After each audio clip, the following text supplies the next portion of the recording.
My name is Aditya Ramadan.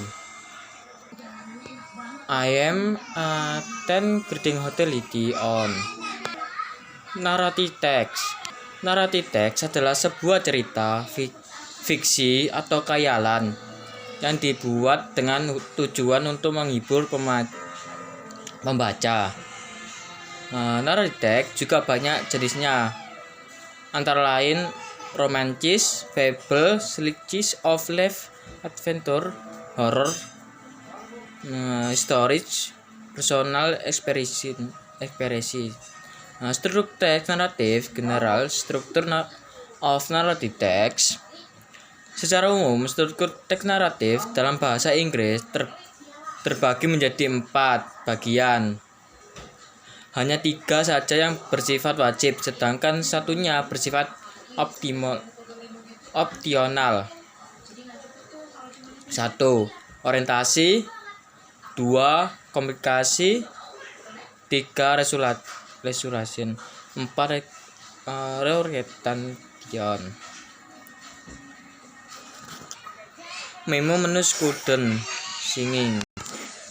Memo merupakan salah satu jenis code teks, yakni suatu pesan yang singkat, padat, dan jelas mengenai apa yang disampaikan. Terdapat 2 macam jenis memo, yaitu memo resmi dan tidak resmi. Memo resmi merupakan jenis memo yang digunakan untuk alat komunikasi yang dilakukan oleh pimpinan kepada bawahannya.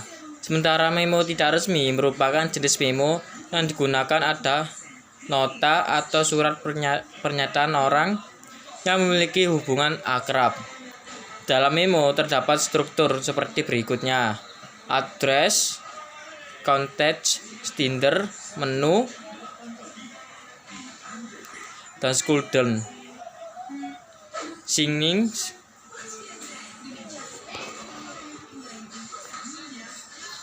Degree of compression.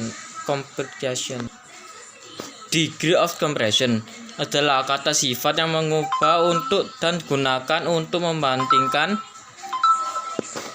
suatu hal atau beberapa orang dengan yang lain. Degree of compression, tingkat perbandingan, ini digunakan untuk menunjukkan tingkat perbandingan pada kata sifat yang mensifati kata benda non asking dan giving.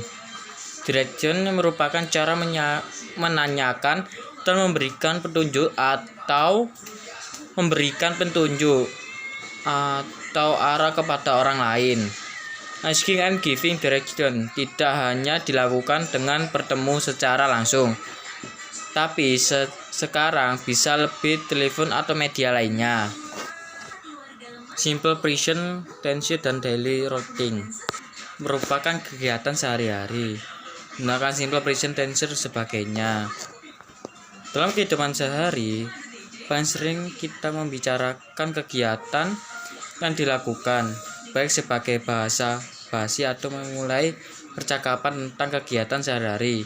Bagaimana dari segi pembelajaran bahasa Inggris?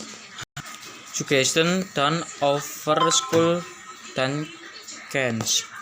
Contohnya meminta saran. Ada banyak ekspresi yang dapat digunakan untuk meminta saran. Suggestion, salah satunya caranya adalah dengan menggunakan kata shall yang berarti akan atau sebaiknya.